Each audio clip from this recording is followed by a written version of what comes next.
If you are somebody without a vagina trying to have sexual intercourse with somebody with a vagina, if you've met one G spot, you've met one G spot. Yeah. Exactly. Doesn't mean you can go to the next partner and you know exactly where it is. Annyeonghaseyo! Welcome to Afternoona Delight, where Leah, Megan, and Amy, romance novelists and your K-romance guides. So grab some dekboki and listen to your new favorite unnies. Hey, everybody. Hello. Hi there. So before we start in on what is going to be, honestly, I think a super fun pod today that I'm really excited about, I just wanted to kind of call out something that isn't as fun. And that is that lately we have seen an uptick of reviews and just comments, both privately and publicly made, kind of questioning some of the content that we're putting out. And normally, look, we're all writers. We're very comfortable with people being like, not for me. And so that's not what we're talking about today. What we're talking about is the type of callouts that people feel like they want to offer up. So specifically things around, oh gosh, here I go again. Love Between Fairy and Devil, being a C-drama, has made some people feel some kind of way about us reviewing a Chinese-centered drama simply because of feelings about how China's showing up right now in geopolitical spaces. And then additionally, there have been some call outs using words even like quote unquote weird that we have been doing some side snack episodes on Thai BLs. And so again, the comment that I want to make today is not for people who feel the need to like share their feedback in that. The comment that I would like to make on behalf of all of us is for folks listening who may feel like they identify as communities right now who get impacted on a daily basis, either by microaggressions or actual aggressions to like their physical bodies because of either who they choose to love or, you know, the cultural identities that they hold. And so I really just want to affirm that we really disavow when we see feedback like that. It doesn't sway us in the kind of content that we want to engage with.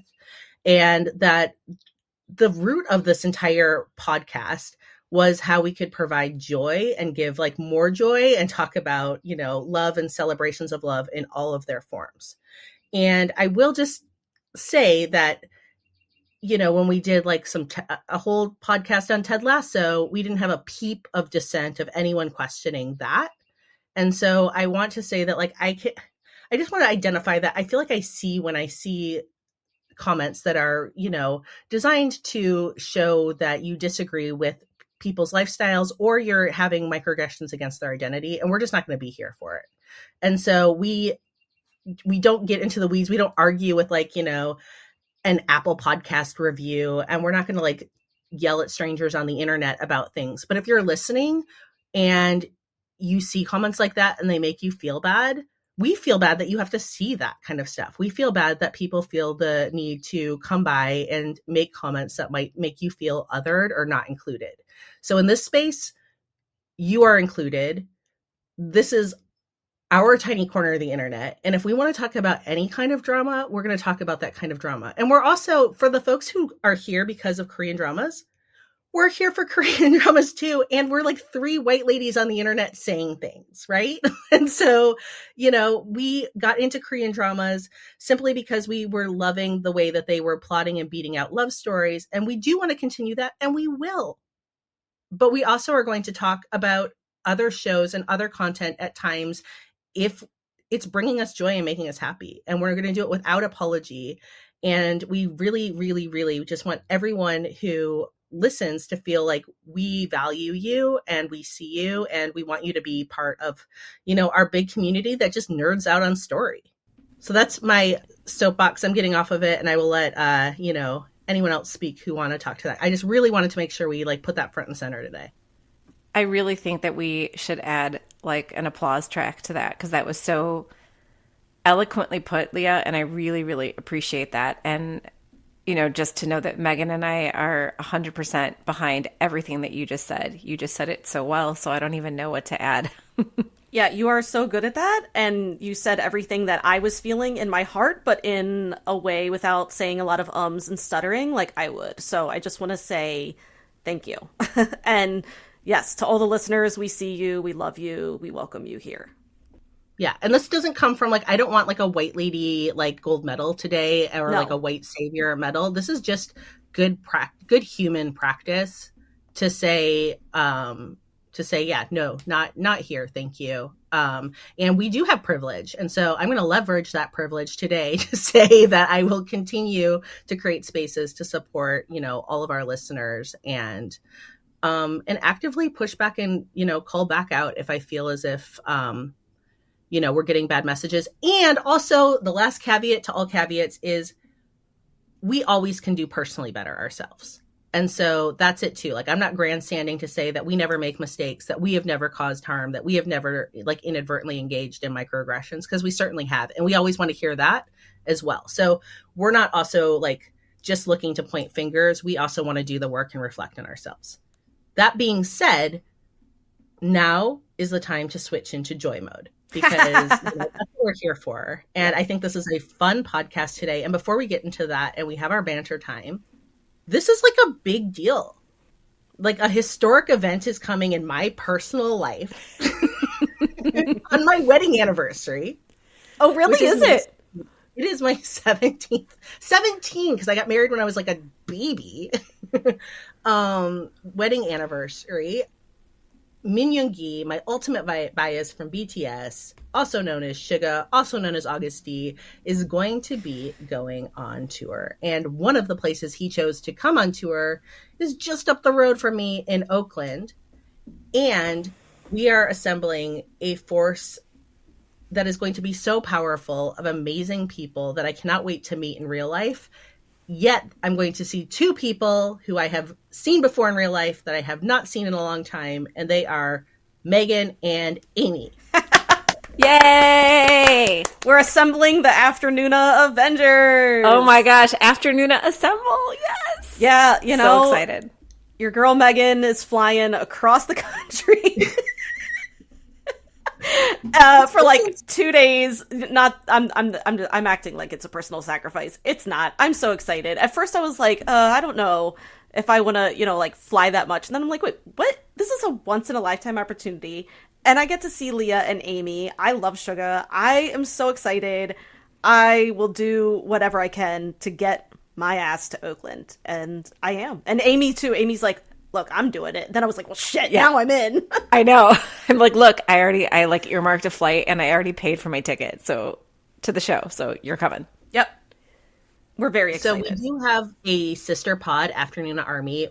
They will also be a part of this. Plus, you know, listeners that we've connected with that, you know, either have been on their own BTS journey, or I feel as if I've like potentially like helped introduce into their lives, you know, why BTS just makes people happier.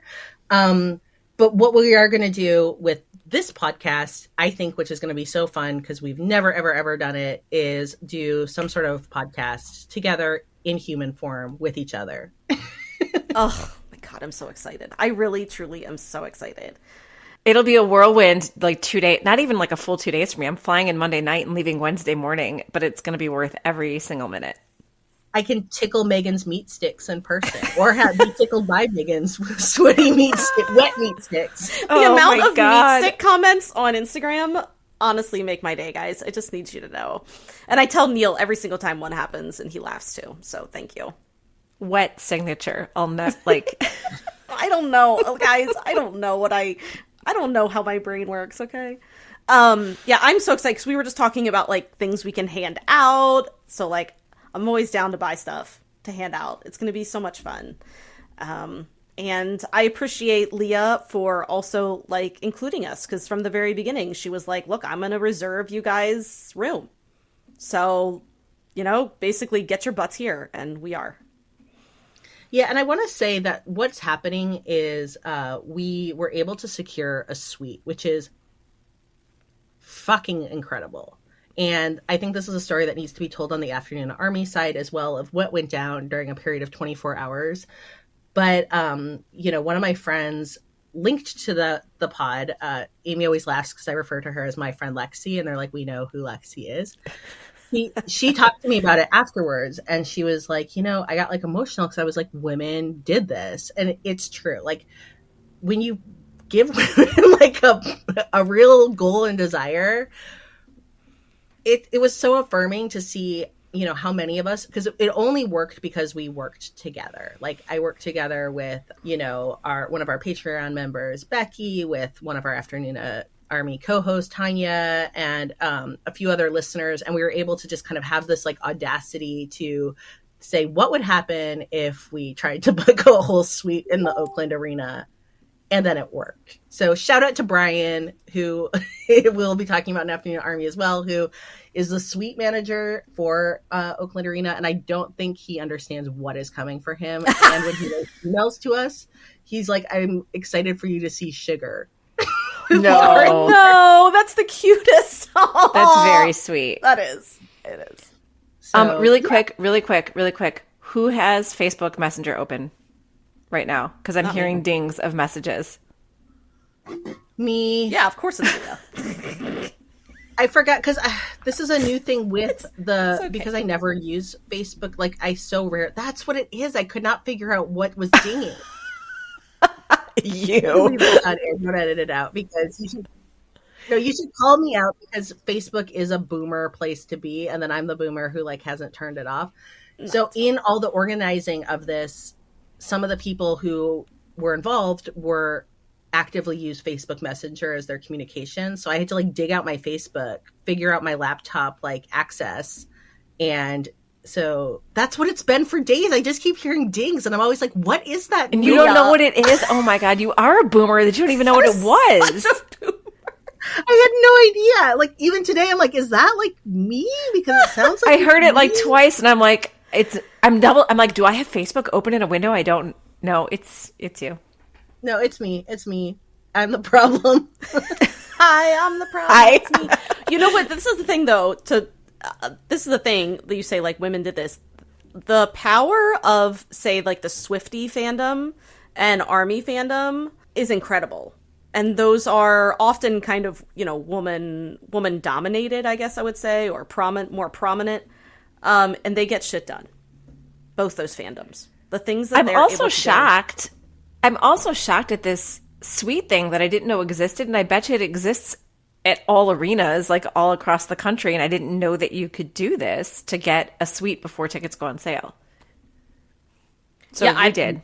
I didn't know this was a thing. I'm just, like I said, I'm really grateful that you included us, Leah, and yes, I'm very excited. Like that's what I'm doing probably this afternoon is dealing with booking everything. So. Yeah, the content that we will generate for everyone. I hope that if you are not able to attend, you can live vicariously and see. Like the other thing is, I am so excited because this is like, I don't know if you could pick something I want to do more than see Suga solo. And when it happened, I was in such shock, like I almost disassociated. And then I called Lexi because I was like, look, I need to connect with somebody just for a second, like because I'm having like this. I'm feeling too like unkeeled right now. Like I need to just be calibrated and talk. I think talking to someone, I'm a verbal processor. And so she was like, well, do you want to FaceTime? I'm like, yes, please. Cause normally I would not subject someone to having to do that. Texting's fine. So she like gets on my FaceTime and I just burst into fucking tears. I was like, thank you. I just needed some sort of catharsis to have like a feeling for a second. So that's very sweet. That. I really didn't know that was like boiling. I just like was like, bah! I think, like, Megan, what you're talking about with the fandom, and I think what is so special about it is that even, like, my kids understand it. Like, I was very worried because, of course, like, I'm going to, like, try and earmark flights and see if I can do it. And I'm looking at the dates on the school calendar, and I'm like, oh, crap. Like, the night of the concert, my son has a thing at school for this project that he's doing. And I'm like, I just need to wait till he gets home from school and discuss with him and see if he's okay with me missing it. It's not like a huge thing, but it's a thing, right?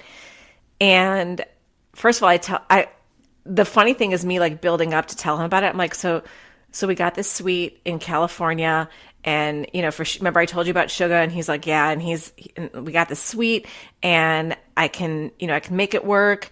and flights aren't too bad. And then I said, but I would be missing your presentation that you're doing for this class. He's like, okay, first of all, I didn't even know that there was a presentation for it. That is such a Connor response. He's like, Mom, I know. just He's go. like, I didn't know that we had one.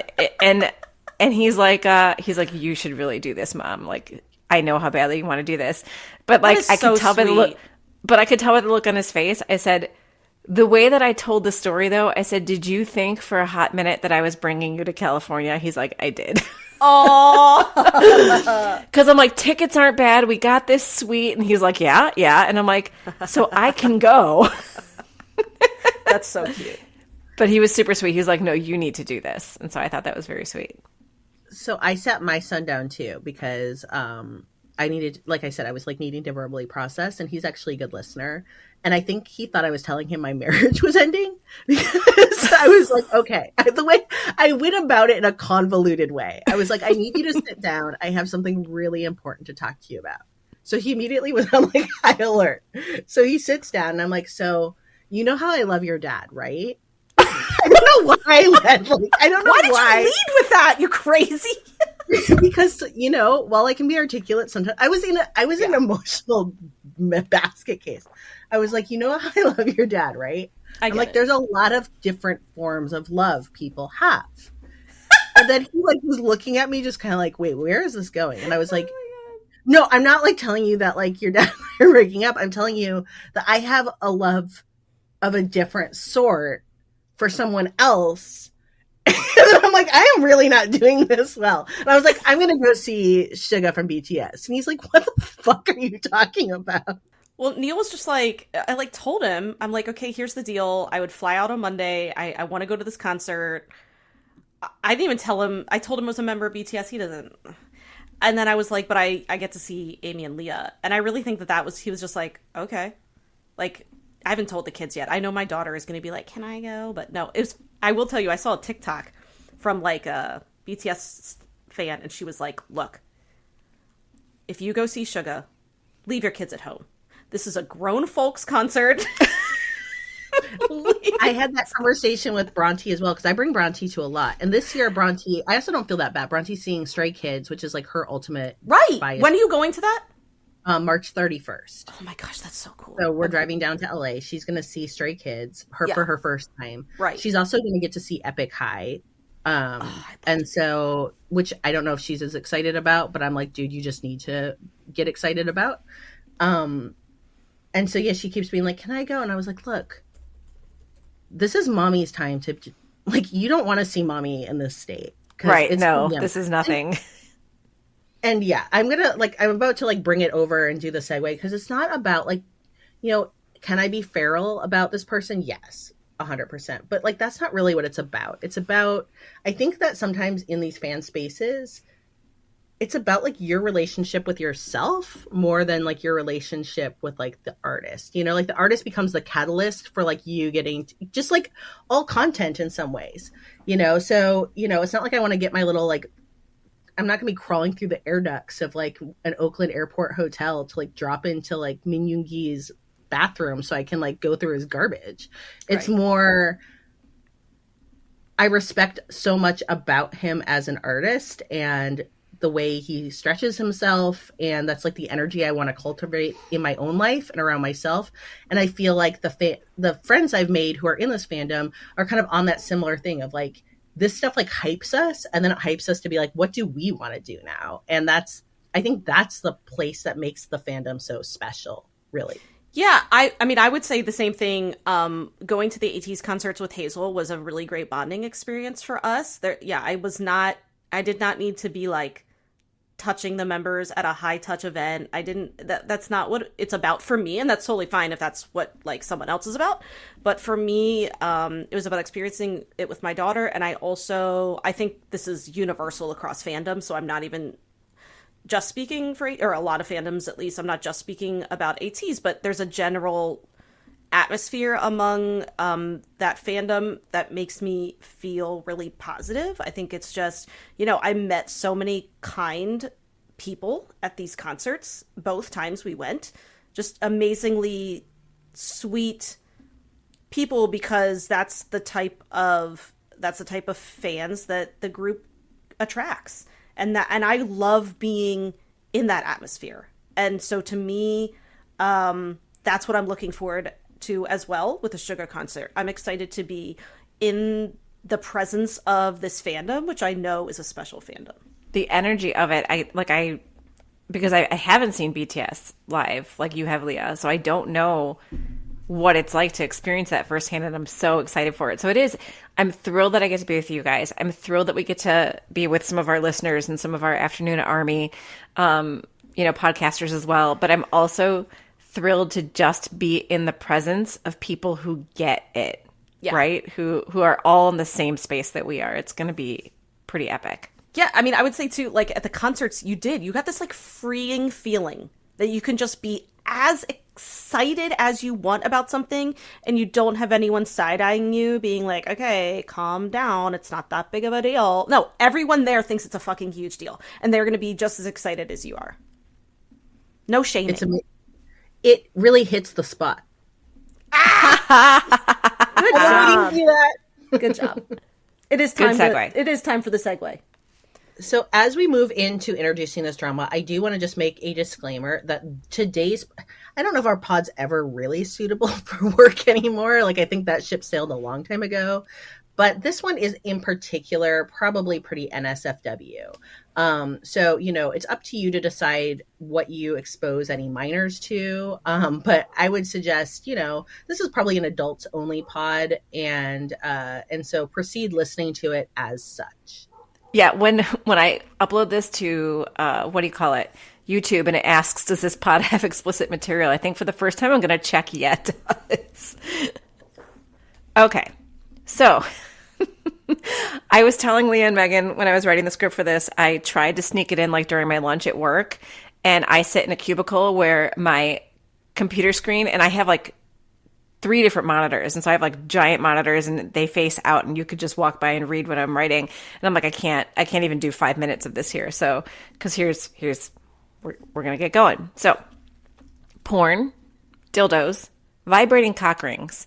Am I listing the contents of a secret drawer in my nightstand, or the contents of a delightful sex positive mini drama called Hit the Spot or Fanta G-Spot? Maybe both? Either way, it's a drama about a very important spot, as well as friendship, relationships, and wholehearted support for a woman's right to pleasure. So, in the wise words of Salt and Peppa, let's talk about sex, baby.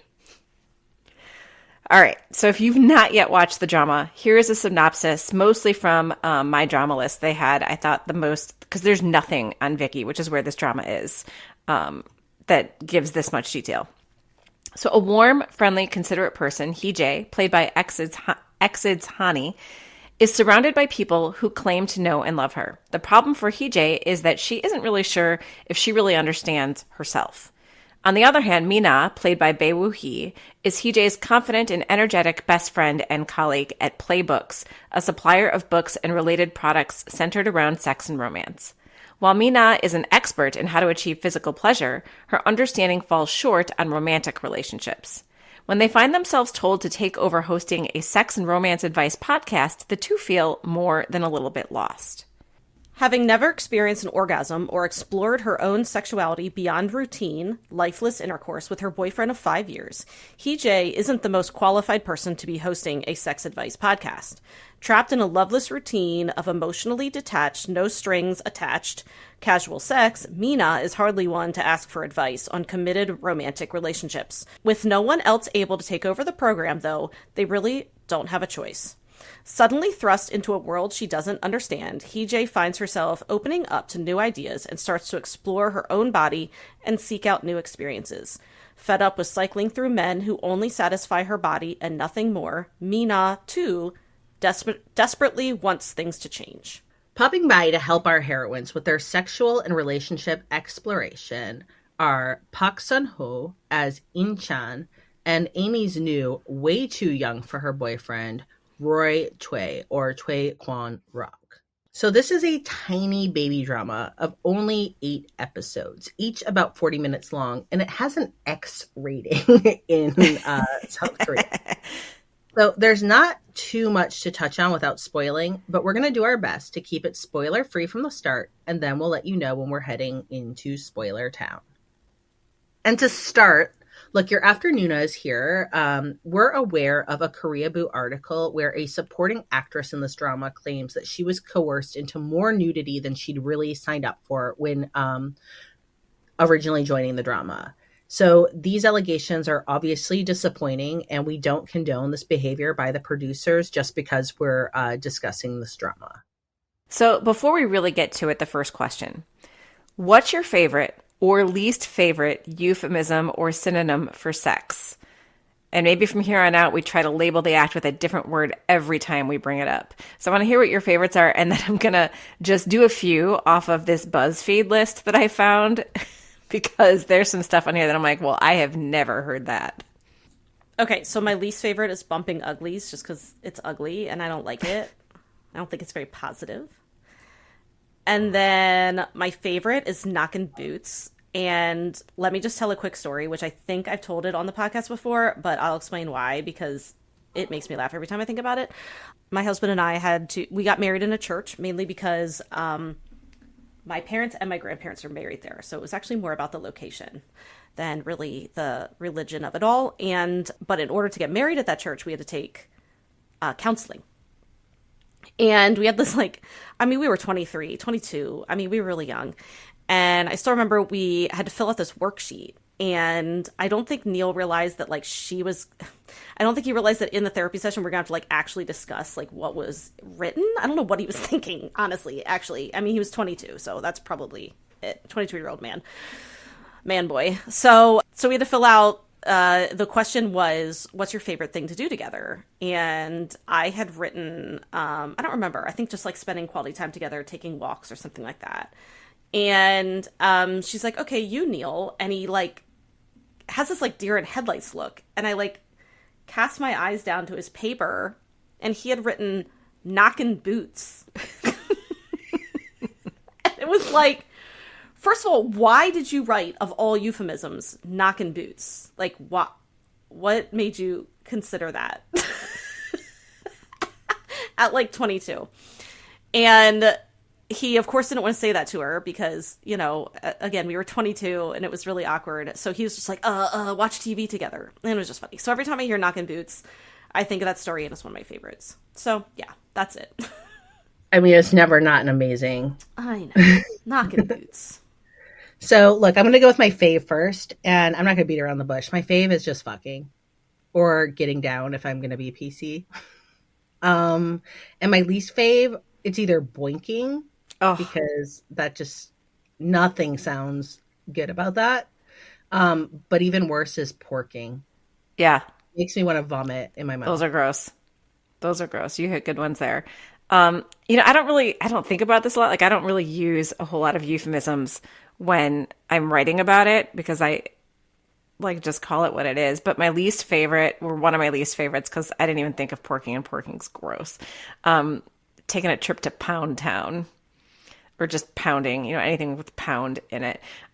Favorite in a kitschy, cute way, making whoopee. I don't use it. It's just cute and old fashioned. But there's this BuzzFeed list that I can put in the show notes if you really want to see this. But it's got how many? I don't even know how many there are. They're not numbered. But I've heard some of these. Take old one-eyed to the optometrist. There's that. Butter the biscuit. Open the gates of Mordor. No, in the biblical sense. That's dumb. Spelunking the Bat Cave. Park the Plymouth into the garage of love. Ew. Has anybody ever actually used that? Oh my gosh. Yeah. So there's a few others on there, but just there's a lot of euphemisms. All the euphemisms on that list, I've never used them. But some of them are funny. Nor do they make me want to engage in coitus. No, they're not sexy. There's nothing sexy about any of those stupid euphemisms. It's not making me want to take my clothes off. Yeah, yeah. Okay. So the nudity. While I don't find nudity shocking in television or cinema, it's not something that we see in K-dramas, like at all. So when the drama opens with boobs and sex and a very audible climax, were you shocked? So I wasn't, but that's only because I heard a lot of chitter chatter about this opening before I started it. So I kind of just like knew what I was getting into. I knew it was going to start with that boot knocking visit to Pound Town. But I will say that like I normally watch Korean dramas on my phone, and I normally watch them without like my AirPods in, whereas this one I had to watch kind of like after dark with earpods in, much like I did with like Fleabag, for example, as a comp. Yeah, I mean, I was surprised. I mean, I had heard that it started kind of like that, but I still was just surprised to see it in a K-drama. That's really all there is to it. And I'm like Leah, I watch on my phone, and I like that, and I never really worry about the content because my kids can't understand the language. But this one opens up with like like audibly, you know, like gasping, knocking boots. And so yeah, I had to then quickly be like, oh, okay, this is one I gotta watch like in, you know, by myself, in a room by myself, which was fine. Yeah, I was the first one to watch it, so I basically like ruined the nudity part for both of you. But it was we literally just mentioned it that night on our whatever pod where we were recording, and I knew nothing about it except that you guys had said that you heard it was sexy, and I was like, okay. So when I watch on my laptop in, you know, in bed usually, and so I was like, I'm just gonna check out the first episode and see what this is all about, and I was like, oh damn, it opens with a couple, you know, watching porn, and I was shocked only because I'm like, oh, this is a K-drama. Wait, this is not a K-drama like I've seen before. So it just sort of took me by surprise. And yeah, I never watch with like earbuds or anything in. And so I think I was very happy that that was a night that my kids were at their dad's house, because even if they were in their bedrooms, they would have heard some stuff. Yeah. So this is not much of a spoiler since it happens in the first minutes of the drama, but what we have here is a couple watching porn while also engaging in some coitus of their own. So how does this scene for you help set the tone or not set the tone for 8 episodes of sex positivity? Like, even if the couple they showed at the beginning wasn't a fully happy couple, because they weren't, I appreciated the inclusion of a couple watching porn together to sort of set the tone of saying, look, what works for one couple may or may not work for another, but anything that enhances sex for you and your partner is okay. Like if it's consensual, of course. And yeah, I just wanted to talk about it through the lens of this journal article that was published in the Journal of Sex Research, where, you know, I'd love to be an editor. But it's mostly about how using porn as a how-to manual can lead to poor quality sex, as mostly orgasms are like misrepresented, especially in like cishet pornography. For example, how many actresses are obviously like adult actresses are faking it till they make it in the videos. And I'm not saying that a woman cannot orgasm from straight P and V activity. I mean, I've met women who do, but I'd say that it's not like the standard, and that suggesting otherwise can make men, you know, we're talking about like heterosexual sex here, can make men assume they're delivering on like the good, when really they're just jackhammering you like you're a piece of pavement. And then women, as a result, can feel pressured to act like it's magnificent, when in fact, like, it's just meh. True story. Yeah, I mean, I agree with that. I would say in regards to this drama, to me, it did give me a signal, though. I mean, that, okay, they're going to explore different ways to, like, say, enhance pleasure. It felt a little bit like a bat signal to me. So I didn't think too deeply into, like, actually the porn setting. Like what porn means. Yeah, I just kind of felt like, oh, okay, this is a signal to me of the type of content we're going to be getting. So this isn't simply a drama about sex and pleasure, but it's a drama about sex and pleasure from a female presenting point of view. Why is that important? And that goes with what you were just talking about, Leah.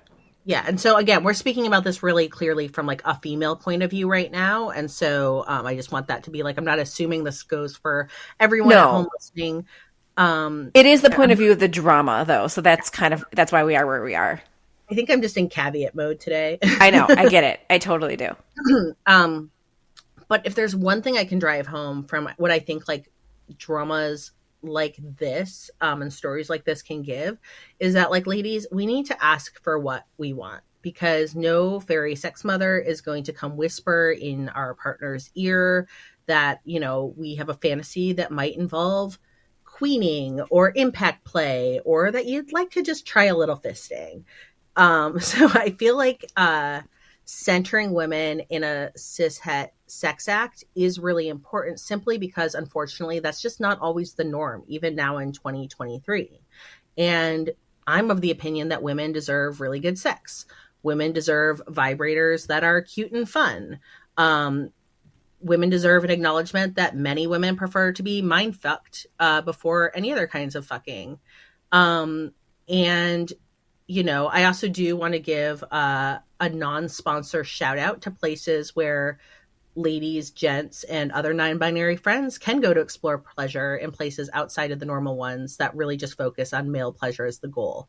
And so that's kind of where I'm going in response to this question is, like, you know, I think centering, you know, our needs is always just really important. So I just want to give 3 places I think that you can go to really have your pleasure be centered. And one is romance novels, duh. And of course I was going to go here because, look, in romance novels, you have every kink available, every trope, and you can roll around in universal fantasy butter until you are glistening. I also enjoyed that the drama kind of brings up and validates sex toy experimentation. And there's an online vendor, again, we are not sponsored. I'm just like hashing out stuff I know, that Adam and Eve is a good place to start. It's a sex toy company that's been around since the early 1970s, and they know their stuff. And then also I want to give a shout out to a new player in the, you know, sexual market, which is called Dipsy. And I think they're a really cool company. Their premise is they want to be for erotic fantasy what Headspace is for mindfulness. So basically you can like pop in earphones or go somewhere private, or you can be public if those listening give consent, and listen to like these short stories that are all hot, dirty talk. And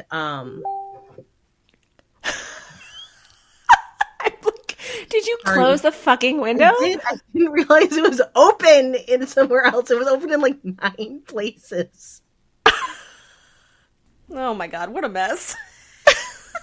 Well, what I'm trying to say, we can bring it back to the hot, dirty talk, is Dipsy. Because, you know, I'm not only a boomer, I also know hot new sex aids is, you know, they have all of this like hot, dirty talk where you can either have like someone talking to you directly, or you can hear partners like engaging in like fantasy play. And so you can kind of like choose your own adventure of what you enjoy or not, so that you can also then tell your play partner like what's going to get your engine purring.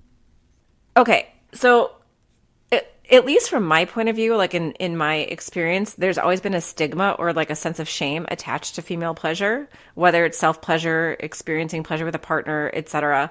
Like I grew up in an era where a guy got to brag about what a stud he was if he had sex, yet if a woman did the same, then she was considered a slut, right? Like I grew up in the age of slut shaming. So I love that we have a drama like this that exists to help destigmatize this double standard, because as Leah said, everybody deserves to have a good time when they have sex, including women. Yeah, I mean, this drama kind of, I think I said this either on Patreon or somewhere. This drama felt like a safe space to me. It just felt safe. Like, it didn't feel like any topics were taboo. I loved that the core of the show was 2 female friends who were just very, very supportive of each other and who wanted the best for each other. And I love that. So yeah, it felt safe to me. I enjoyed watching it because I just felt well represented and kind of welcomed. So I think that's all we've got for non-spoilers, because this is like, you know, like I said, this is a short drama. There's not too much to talk about outside of spoilers. So we're going to pivot for a second to our favorite part of the show, which is our K-pop Rec of the Week. And Megan, what do you have for us today? So today I am going to recommend Bad by YoON. And so look, her name, at least on YouTube, is spelled a little differently. So it's S-O exclamation point YoON exclamation point. And so first of all, I like the song. It's just kind of like a chill, sexy vibe. And it opens with her kissing another woman, and it's incredibly sexy. And I've been really vibing with it. And it came out recently. The YouTube video is like 8 days ago. So yeah, I just recommend it. I think you'll really like it. So it is Bad by YoON. If you enjoy our podcast, you have our patrons to thank, at least in part. Afternoona Delight Patreon allows us to keep creating content for y'all to enjoy. Thank you so much to everyone who is supporting us there. And not to brag, but our Patreon community is pretty awesome, and you can join at a tier that feels good to you. Gain access to fun perks like K-drama posts, monthly Patreon-only bonus podcasts, and even a live K-drama support group on Zoom. Because we know firsthand what it's like to have no one to talk to about those crazy plot twists, amazing characters, and all those feelings. And look, no one should have to walk that walk alone. So learn more by visiting afternoonadelight.com. That's www.afternoonadelight.com. And hey, while you're on the website, you can check out Afternoona Delight podcast merch, find links to book recommendations, bop along to our K-pop Recs, glow up your skin with K-merch Recs, find all of our social media, and a link to our email so you can send us recommendations or feedback. And hey, while you're at it, why don't you pop over to Spotify or Apple Podcasts and leave us a 5-star review? It really helps with our discoverability. 감사합니다. So what kinds of things do you both like to do when you drive? Pay attention to the road? Is this a trick question? All right, how about when you fold laundry? Why am I folding laundry in this scenario? Read, friends. I was trying to get you to say read. You could just ask us if we like to read when we drive, or... Wait, how are you reading when you're driving? With Audible, you know, our sponsor, who is the leading creator and provider of premium audio storytelling, enriching the lives of millions of listeners every day. I listen to audiobooks on my commute to work, in the car. Oh yeah, I totally do that. I love my Audible subscription. Then why'd you leave me hanging with the whole driving thing? Forget it. It's not important. What is important is that now our listeners can get a 30-day free trial of Audible Premium Plus from Afternoona Delight. Do you know what they get with that free trial? Actually, I do. They get 1 audiobook credit, 2 if they are Prime members, which is good for any premium selection, and they get to keep that audiobook. They also get the whole Audible Plus catalog of podcasts like Afternoona Delight, audiobooks, guided wellness, and Audible originals. And with the Plus catalog, you can listen all you want, no credits needed. And Audible sends you a reminder email before your trial ends. Sounds like a great way to spend 30 days to me, especially if you're heading outside for a walk, have a long commute to work, or just want to hear one of many talented narrators really bring your book to life. All you have to do is go to www.audibletrial.com/afternoona to sign up, and you're ready to download your first listen. Enjoy! Okay, enough beating around the bush. But seriously, folks, this drama is too short, so we're going to dive right in and get to it. It's spoiler time. You've been warned. Pause here if you don't want to hear more until after you binge this short delight, or stick with us as we get up to our waists in Heejay's search for her phantom G-spot. So here is the catalyst for the journey of sexual awakening. Heejay and Mina both work for a publisher who produces a sex advice podcast. Due to a scandal, the original host can no longer host the show, and Heejay and Mina's boss tosses the job in their laps. Heejay feels wildly unqualified, especially because she's never had an orgasm. So Mina takes her to a sex shop and has her buy some toys to take home and try out with her boyfriend of 5 years. But when she asks him to wear a vibrating cock ring that would give her more outside pleasure on her, clitoris region, he flips out on her and walks out the door. Why do you think the drama portrays this sort of reaction from Heejay's boyfriend, and why, in general, as we've already been getting to, is the search for female pleasure, whether it's self-pleasure or with a partner, often tied to this idea of shame? And I think it goes deeper than just into, like the slut shaming that I brought up earlier. Yeah, well, I mean, it's all tied to the patriarchy, isn't it? So, men don't want to feel inferior. Their pride is, well, I should say, I'm just going to say like historically, okay? Not all men me, but that's, we have ego tied to their sexual prowess, and for us to, suggest that maybe we could use a little help, I think they feel like that's a direct attack, or they can. Some men can feel like that's a direct attack on them, which it's not. It's about us. It's about me. And so I think, and in order to curb that, instead they just make we're often made to feel shameful for wanting it in order to, maybe preserve some egos. I mean, I'm sorry to like directly attack, but I was just kind of like very triggered by this scene. I was really angered by it. Yeah. Yeah, I'm happy to just jump in and kind of like affirm that, to say that, oh, men's feelings. So sensitive sometimes. And again, just to kind of like call back that this is where I'm not going to come after the adult entertainment industry and pornography, but I will say that aggressively cishet pornography does have some part to play, I think, here, because like there can be this thing sold to men that like you just need to like get in there and like pound town on that vagina, and like, if you're a real man, that's going to like be the best thing that this lady's ever had.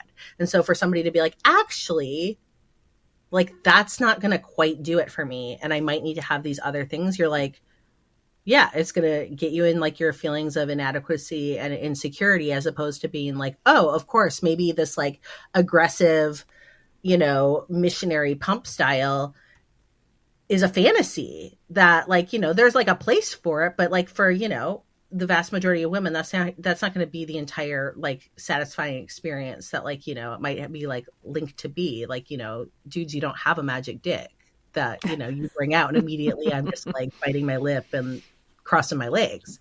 So yeah, that idea that there may need to be accommodations made or anything else. Yeah, that should just always be met with curiosity. And I don't think it often is. I think it can be met with, the patriarchy hurts men too, very much. And this idea that you're not like a real man if like you can't somehow like pleasure a woman, hate it so much. Right. It should be, and to go back to like the not all men thing, there are, luckily, and I think this drama shows it too, there are men out there who do find it hot when you say what you want, right? And so we want more of that, and we want to see more of that. And I think this drama is giving us more of that, like to not only give the women freedom to say what they want, but to have there be men who do react in a more positive way of like, yeah, like show me what I can do to make it better for you.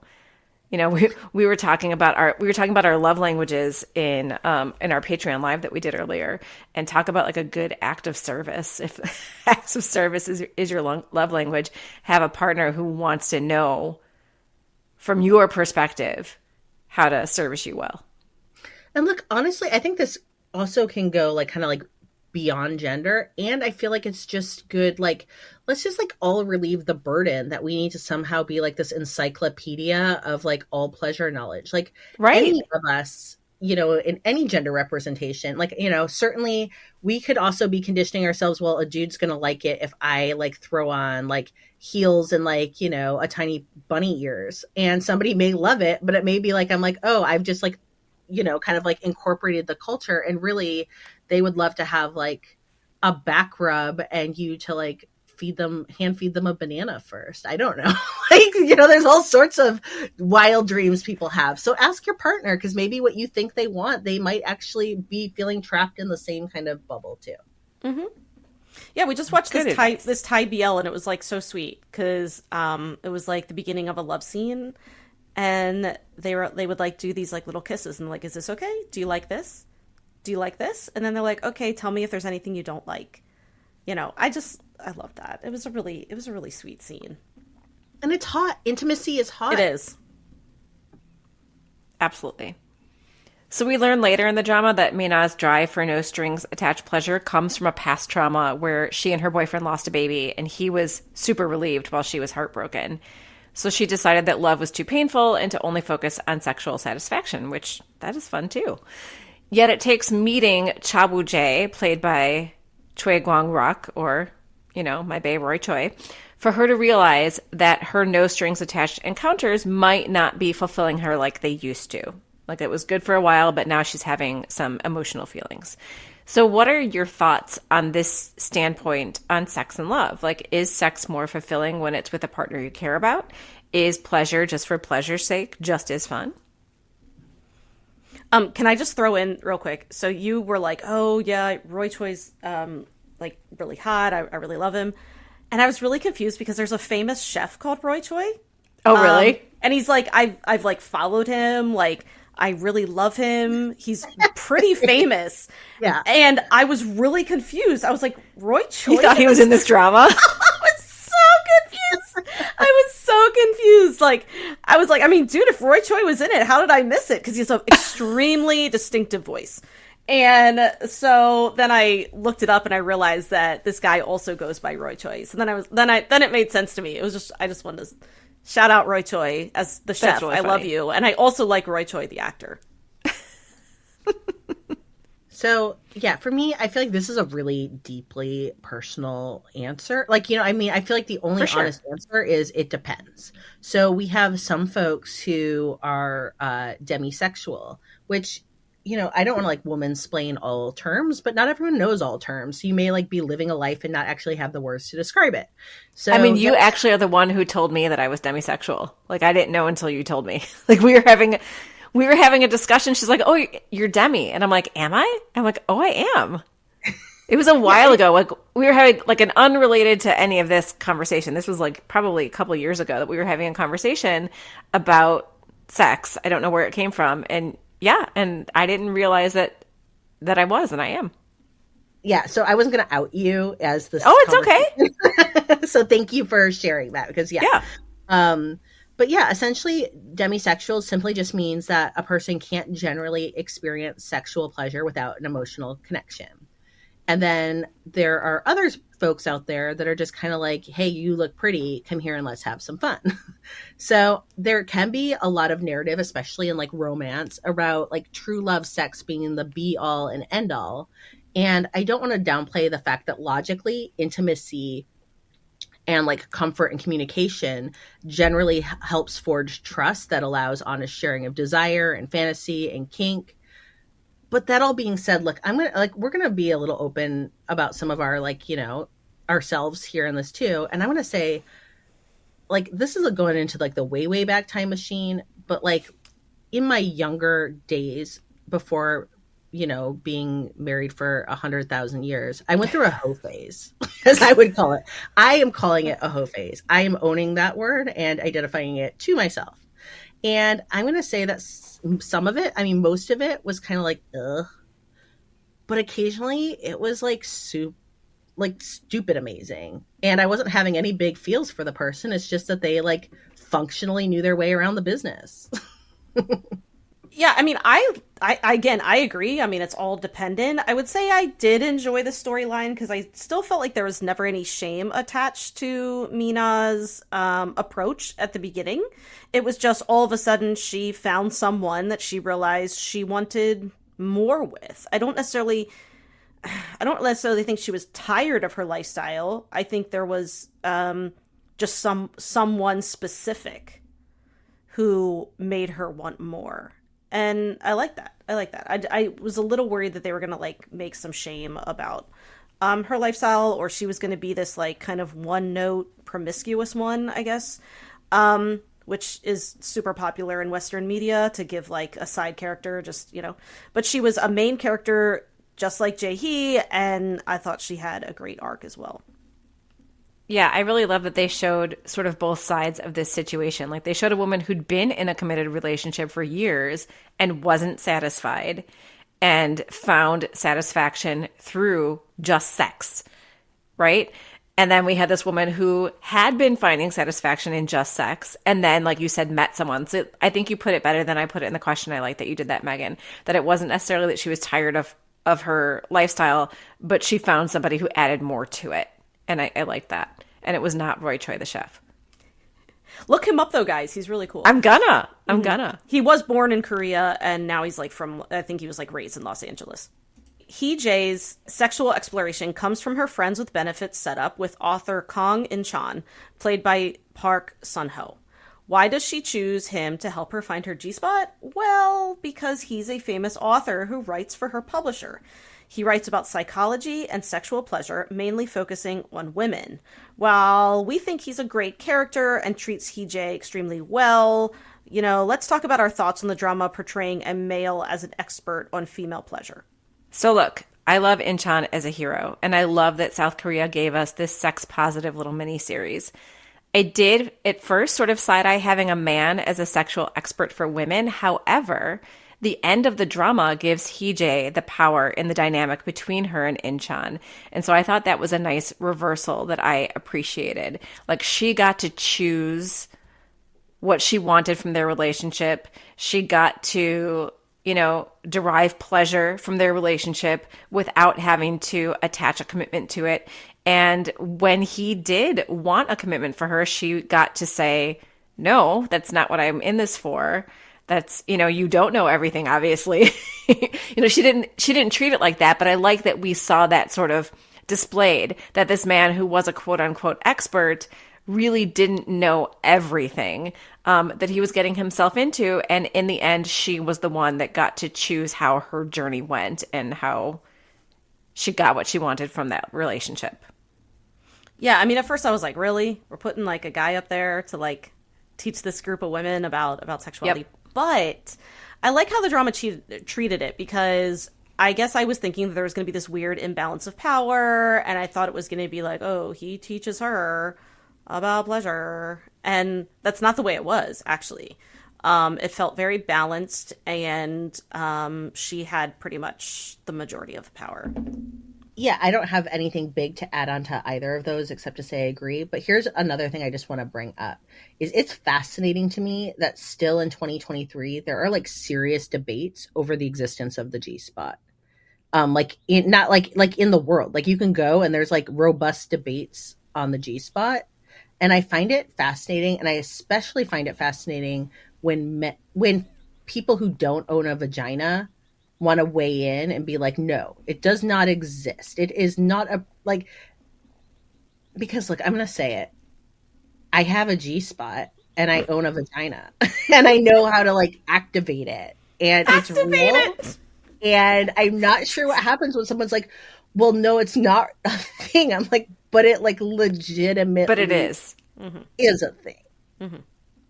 So I know how to activate it. That's the funniest thing. But I mean, like for a long time, I was like, I don't know. I have heard the G-spot's a myth. And then like, eventually you like do your own research and you're like, is it though? And you're like, oh, no, it's not at all. But like, that's a conversation for another day on like, if you're curious. And look, I don't know, maybe not ever, like, I don't feel like it is just something where just like a few select people have it. I really don't. I don't think I have a magic vagina. No, you know what I did see recently? I saw that someone had taken almost like casts of like the inside of women's vaginas, and it was fascinating. Of course, like that is the way it is, but it was really fascinating to see the different shapes and sizes, and they're not symmetrical. And so, yeah, it takes a little bit of like, you got to try, like you got to learn your partner, and yeah, I just found that really interesting. I was really looking through all the different like shapes and sizes, because some women obviously have like very shallow vaginas, some have longer, things like that. Yeah, I think when I had a baby, they were like, you have a really shallow vagina, and I was like, thanks. If you are somebody without a vagina trying to have sexual intercourse with somebody with a vagina, if you've met one G-spot, you've met one G-spot. Yeah. Exactly. Doesn't mean you can go to the next partner and you know exactly where it is. And look, honestly, I do think vaginas are I think they come with a more advanced manual, but it's not like dicks are all the same either. It's not like I'm going to like, I mean, I think that there's some more, dicks tend to be an easier, like I'd say like a more like straightforward process, but I would also say that like what works for one dick owner is not going to be like, I don't know if it's like if you've met one dick, you've met one dick, but I do feel like, you shouldn't assume right. All dicks aren't the same. Right. Right. Can we just have our own sex podcast? I'm saying we have a sex podcast now. So yeah, can we do just a wait? Spot? This is our I love next how they were just offshoot. like, it's taken off. We're like the most famous podcast in Korea. I was like, it's not that easy. I know, that's what was so funny is like both of them were like, we don't know what we're doing, and then all of a sudden like they're totally Okay, can I just add one? They got a month off. They're like, here's a month off of work. I was like, America would never. I know. Give you a month off. That was the biggest fantasy of the whole drama. It was. Not the G She's spot. like, I'm just gonna have to take the a month off of and travel. work. Yeah, that's better than the G spot. Jeez. Okay, so this drama has a lot of humor and heart, and one of my favorite laugh out loud moments is the big reveal on what Cha Woo Jae's job is, a proctologist, and how Minna finds out. He performs her hemorrhoid surgery. While this is not their meet cute, it is the point in the drama where we see that these two relationship avoidant people actually have feelings for each other. So what was your reaction to this scene? And do you think you'll ever write a proctologist hemorrhoid meet cute? So I just want to say, first of all, I did love that they were just anal sex positive. Yes. Like just throwing that out there in a K-drama. Yeah, because it came from her going to get like a clean bill of anal health. Yeah. Before they had anal sex. Which is, I mean, they covered a lot of that in this drama. But yeah, and then, so I knew as soon as that nurse goes, we'll have to call in our later doctor. He's really good. I was like, oh, it's this guy. But it's such a good meet cute. And I love when she called it butthole surgery. At least that's the translation. And I laughed so hard. And I don't blame her. I would have been, I'm sorry. Like that's a meet cute if I've ever heard one. So when we started this podcast and I was like petrified to speak, I did not think I would be talking about my vagina or my butthole. But here we are. Here we are. And I think that I want to talk about this because I don't know if I've gotten to talk about this much. And it was, you just have moments in your life where you're like, this is ridiculous and I need people to know about it. But then you're like, how do I bring it up? I will bring it up to you today, dear listeners.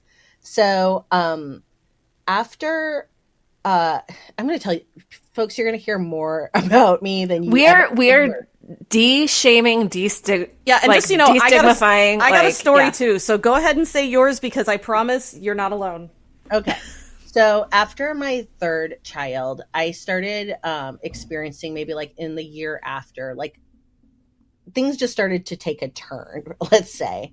And I had like different things. Basically, I was like started experiencing like random rectal bleeding, which basically meant I was like, well, I guess I'm going to die now.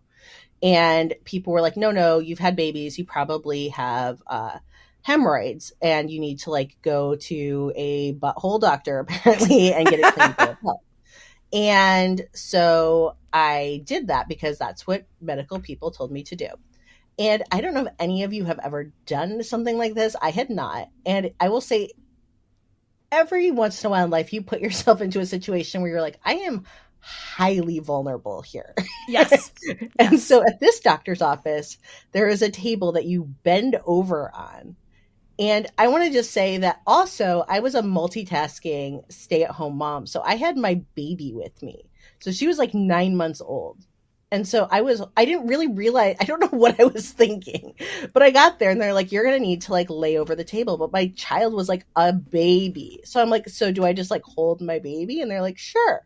So I like I bend over the table. Wait, you didn't have like a stroller or anything with you? No, I just came in. I was a baby. I did like carry shit. You know me. I had like my carrier. Yeah, you're a baby wearer. Yeah, yeah, I was a baby wearer. So was and so I bend like you take your pants off, bend over this like table thing.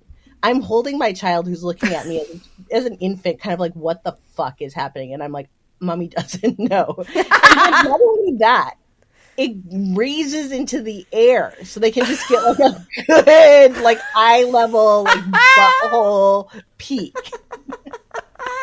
And I was like, I just need to accept this is what's happening. This is like Zen practice. I just need to release the fact that this random dude has my asshole in his literal face as I'm holding my baby. And I have no one to tell this to. Until today. And the long story short was I actually did not have a hemorrhoid. So the butthole doctor, I also just got to look like a weirdo who was like, get in there. And then he's like, there's nothing to be found. And then I was like, oh my God. And I got paranoid. Like, does he think I just want him? Like, I'm a person to look at my butthole. I get off of this with my baby. And the TLDR is I got diagnosed with a autoimmune disease called ulcerative colitis, which is like Crohn's little ugly stepchild sister. But that's a fun fact for the other day. But I was thinking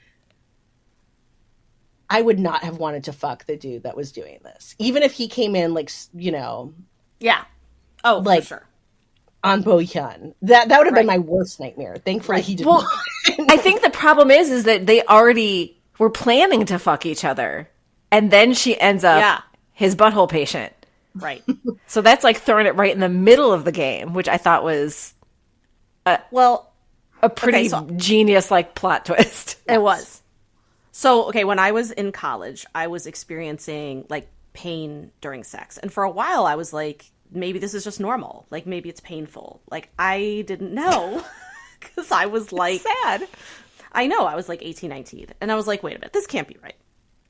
So I go to the OBGYN and I was like, and that's like a common question they ask every time too. Are you experiencing pain during sex? And I was like I am. Like it really hurts. And like penetrative sex really hurts. And they were like, okay, we'll take a look. So she, does the whole exam and she's like, so essentially you have like an extra piece of skin that like cuts across your like opening.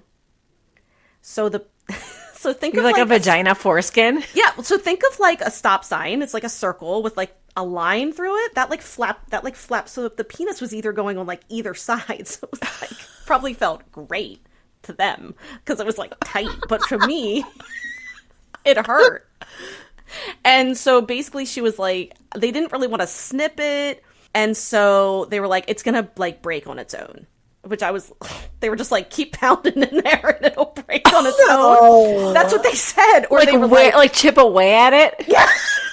Or they said like, it'll break when you have babies, which it doesn't hurt. It didn't hurt much after that. So it must have broken. But the worst part was I called it an extra flap of skin. And then I went back to I stayed with, at that time, 5 other girls. So it was 6 of us in a dorm. And I went back and I was like, because I had told them like, these are my friends. These are like my best friends. So I told them like, it's painful. I'm going to go talk to me OBGYN. So I was like, oh, I have an extra flap of skin.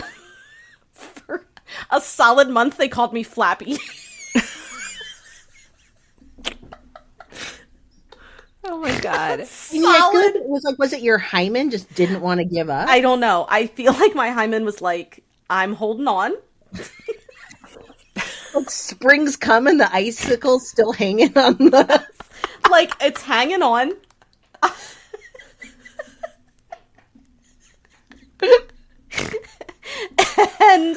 And they call me Flappy in public, and people will be like, why do you call her that? And I'm like, guys, you can't do this in public. Can you please put Flappy in the show description for this? Well, then they switched it to Frodo because I had a bad haircut. So I was either Flappy or Frodo my entire college. Sexy. You are sexy. So anyway, it's fine now, clearly. My kids busted it wide open, I guess. But that was, that's what I'm saying. Everyone's different.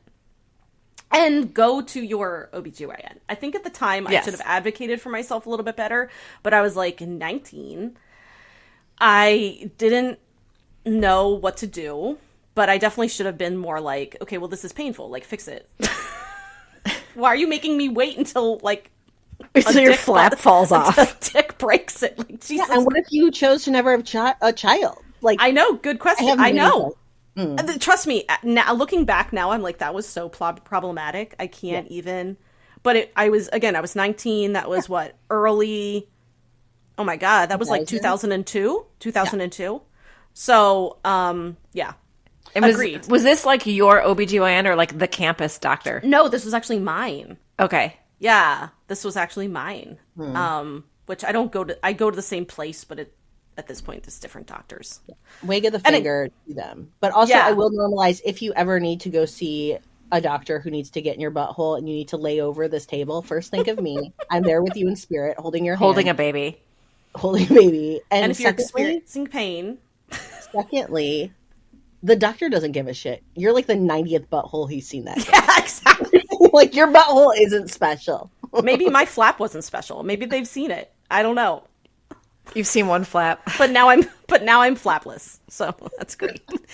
You know, bringing it back to this scene really quick. Yes, like I did. No, I'm glad that we're putting it all out there. But I did appreciate that they did this scene with like sincerity and didn't make it like a huge sort of slapstick joke, right? Like it was sweet. Like it was super sweet. You mean her actual surgery?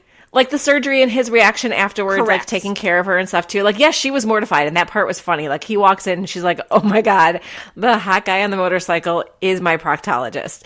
Well, she even had some trauma related to surgery because of when she lost her baby. So I did think that was handled with care. Yes. And so I thought it was done really well. And it wasn't just thrown in there like, I'm going to toss it to Cafe Minamdong for a second. Like an accidental colonoscopy was tossed into Cafe for no reason whatsoever. Right. Thank you. Colonoscopies are important. I need to just like get this off my chest so I'm not thinking about it for the rest of the day. So Megan, it's almost like you just had like a little meat stick in you. All right, that's it. I'm going to mute myself. She had to wait for her meat stick to let go. I love how you were clearly holding on to that for a good minute. She was like, I gotta fit this in. To herself. All right. I'm getting back to the drama. Yeah. Okay. So Kang In-chan writes about the psychology of pleasure, agrees to help Hee-jae find her orgasm, and then, of course, falls in love with her. The drama could not have wrapped up a nice... The drama could have wrapped up a nice, neat, happily ever after here after having Hee-jae suffer through a loveless relationship for 5 years. But instead, Hee-jae chooses Hee-jae. She might love In-chan, but she claims that she needs to truly know herself before she can be with someone else again. And I've seen reactions to this drama both applauding Hee-jae for this, as well as others feeling that Hee-jae does In-chan dirty by leading him on. What is your reaction to Hee-jae putting herself first? Yeah, I mean, I loved it. I don't think she led him on. I think she was very upfront from the very beginning about what she wanted. I do think then she pulled, as soon as she did know his feelings, then she pulled back and she was very honest with him. And I kind of loved it because it did give her time to kind of, be by herself, learn about what she wanted, go on her month-long vacation that we would never get in the United States.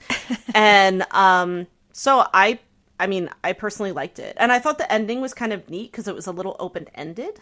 Yeah. He walks in, he looks all cool, and she's wearing his earrings. And I thought, okay, maybe they'll rekindle again. But I liked that it wasn't set in stone, And he also wasn't a dick to her reaction either. I love that. That's what I think was so powerful is that she chose herself and he was like, I accept this. It doesn't change the way I feel about you. And I hope that you find what you're looking for. I agree. I loved it. Yeah, I don't have much more to add than that. It's nice to see sometimes that, the woman still has the work to do and, there's no magical dick that's going to save you. Although there can be in some romances and in some fantasies. It's just in this one, I think they were leaning a little bit more towards female empowerment and you doing the work yourself, which I appreciated. Yeah, absolutely. So I love that I have the lightning round and Leah actually wrote her answers. Lightning round, I was like, we're gonna surprise each other, but Leah went full throttle here, which I haven't read them yet, so I'm gonna keep them as surprises. But I do have a little lightning round, just a few questions that if you feel comfortable answering, would like you to answer, and I will answer them as well. Okay. Okay. Self-pleasure, yes or no? Absolute strong yes. That was three words. Sorry. That's okay. Leah gave a paragraph, and I agree with you. Absolute strong yes. Leah, you can give your paragraph. I said strong yes. This isn't a paragraph. It's just 2 sentences. I know. I embrace a lot of gray areas in sex, but I am adamant that a person should be able to engage in quality sex alone. Like, know how your own parts work and what feels good. And I also want to affirm that you are never too old to do this. Yes. Have you ever bought a device to enhance your sexual pleasure? Yes. Yes. Yeah. And my married partner has always been accepting of it. And I think that's why I was so, like, angry at this drama at the beginning. Not at the drama, I'm sorry. But I was really angry at Heejay's boyfriend. And yeah, I would say that I don't have a dungeon of sex toys. That's not a shame. It's just that I'm kind of cheap. But when I'm buying a sex toy, I will invest and throw down. So I tend to go for quality over quantity. I actually hosted a sex toy party with my colleagues from work like several years ago. This is when I was teaching. And I even at the time invited my then principal, who I also knew because I'm good friends with her sister. And she came to the party and it was super fun. And it was just, it was all women who I invited. And that was, my choice. And it was, kind of like I don't know if you guys have ever gone to one, but it's like, like a Tupperware party or, a Pampered Chef. And she brings all the products and, explains how they're used and you buy what you want to buy. And it was super fun. There are romance book boxes where you can actually buy like toys that correspond with a book. And there's some authors in the alien romance space who have actually almost been like, they've been commissioning like sex toy makers to make like silicone molds of like their character's anatomy, which I think is super badass. Oh, yeah. Okay, I love that. And now I have to bring this back to another question, which is, remember we had a podcast at one point where we were talking about one of your alien dicks and they were fluttering? Did we ever land on what they ended up doing? Well, it was ruffles, right? It had ruffles. I think I called them... I think I actually described it as like the skin flaps. There's that flap word. Flappy. Skin flaps on... Not skin flaps. On like a squid. And so I think I described it that way because the heroine was describing it. I need to read. That's the book that just came out, so I have to read back through over. But it was really funny because I'm commissioning. That's also very common in the monster romance and alien romance spaces. You get art drawn of not safe for work scenes. Okay, so I have an artist that I've commissioned, and she gave me just the undersketch at this point. It's the same one who did the cover, so it's not colored in, but it's it blows my mind that I'm right, because she's did I get the dick right? And I have to write back and be no, you actually didn't. I need these changes to this made up penis. It's ludicrous that this is my job. Yeah, this is actually amazing. # goals. I was trying to throw you an easy bone here because I thought that, we could talk about the dick that you're going to commission, because I think about those ruffles sometimes. Not not when I'm laying in bed. Not that I couldn't, but they kind of ripple. I think I say that they ripple. I think I say the the skin tendrils ripple. I think I might have said it that way. Unfortunately, now in this conversation, what I feel like you need to show her is the poor unfortunate souls from The Little Mermaid. Yeah. Are those type of things hanging off of his dick? Oh my god, that's so true. I forgot about those. Oh my god, that's probably pretty accurate. Okay, so final question. Yeah. Where's your favorite place to buy your sex toys? I know, Leah, you already mentioned something in the beginning. Yeah. So again, look, we are ready and open for sponsorship. Fire Blanket, I'm looking at you. I know that we have sold some fire blankets through our pod now. Supernatural. We've sold Supernatural. we have. So I'm going to throw two other out here. One is, I would say anything from the brand Lelo, Lelo. This is a very sleek and stylish, kind of like high-end sex toy brand that I am almost 99% positive is Swedish, although, It is. Okay. You're right. And one thing I want to say is that for our listeners who own a penis, because I did take a perusal of their offerings last night, they have a much cooler version of a fleshlight, basically. So it looks awesome and made me kind of jealous. I didn't have a penis because I was like, that shit looks like a good time. And then also I'm going to give a shout out to the Womanizer. No offense, Womanizer. It's not my favorite name. But there's many knockoffs of the original, and these are essentially like clitoral vibrators. So just kind of like a little friendly pulsing sea creature that can take you from, doing your bills to paying your rent, I guess, in like maybe 40 seconds. Yeah, I want to back up Lelo. I'm not sure if that's how you pronounce it. That's I have one of their products. It's my favorite. I've also heard very, very good things about Tracy's dog. So we're going to have to put these in the show notes. Yeah, don't know anything from them, but I've heard very good things. So the only thing that I have ever bought off of the Goop website is my favorite toy.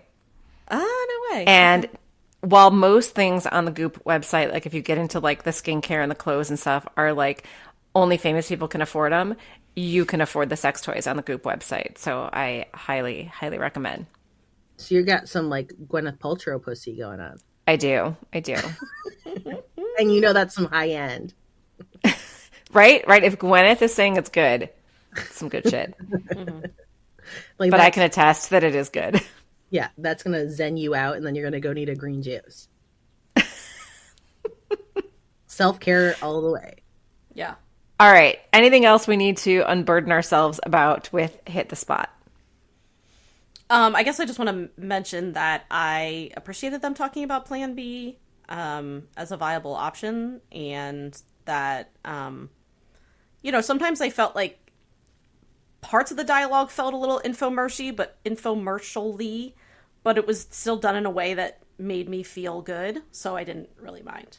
For me, I think I walked away the same, pretty much almost the same emotional reaction as I had to Love and Leashes, which is I liked it. I'm glad there was like an attempt to explore in the space. I think it was more or less successful for what it was, but it also showed me that like I'd be open to like longer, richer, kind of more nuanced takes of both, BDSM and kink, as well as, female sexuality in dramas. I'm not saying because, we have people that will be like, you want sex in all dramas and that's not what we're here for. No, I don't. But sometimes I do. And so I would take more and longer and like richer stories. Agreed. Yeah, I enjoyed it, like you said, for what it was. It's just kind of scratching the surface though. And so I would definitely take something deeper. Okay.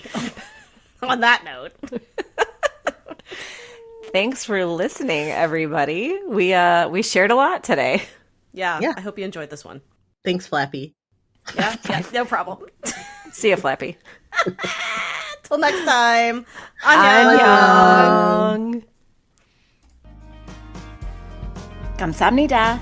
Thank you for listening to Afternoona Delight. Where can you find us outside the pod? Head on over to afternoonadelight.com. That's AFTERNOONADELIGHT.com. You'll find links to all our social media, our book recs, K-pop and K-skincare recs, and if you want even more Afternoona Delight, because really who doesn't, you can join our Patreon, where you can choose the patron level that's right for you. Join in daily K-drama conversations, listen to bonus podcast episodes just for patrons, and participate in our monthly live K-drama support group via Zoom. We can't wait for you to be a part of the community. Until next time, annyeong!